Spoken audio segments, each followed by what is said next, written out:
SportsCenter. Hi there, I'm Chris Berman. We got a lot of games to cover, so let's get to it. In our first game this week, we had the Bengals edge their way to a narrow 3-point win. The Jets won this contest, but will stay at the second place in the AFC East.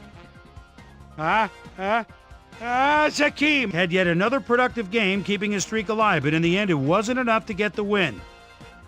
Jamal Lewis rushed for over 50 yards and helped his Saints beat the Broncos.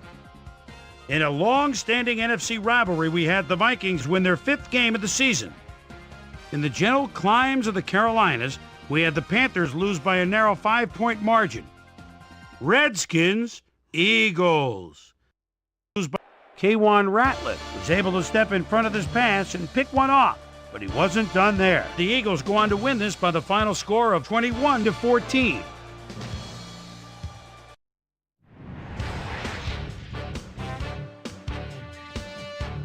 Over at Arrowhead Stadium, we had the Chiefs drop this one by 17. The Rams defense held their opponents to under 100 rushing yards in their win at Ralph Wilson Stadium. The Seahawks won big at home and will stay home for next week's game when they meet the Bills. The Ravens lost this one, but will stay at number 2 in the AFC North. Torrey Holt had amazingly over 200 yards receiving and helped his Buccaneers beat the 49ers. Chargers, Raiders.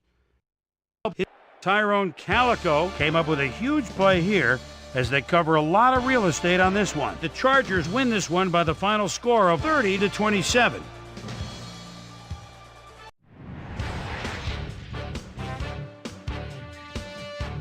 Izell Reese had yet another productive game, keeping his streak alive, but in the end, it wasn't enough to get the win.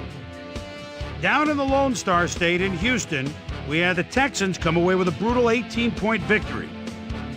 And last but not least, we had the Titans come away victorious. So that'll just about do it. But before we go, I'm going to toss out a few game balls to my prime-time players. Each and every one of these men had a week to remember. That'll do it, sports fans. I'm Chris Berman, and thanks so much for joining us here in the Bristol studios. We'll see you next week right here on ESPN, the worldwide leader in sports.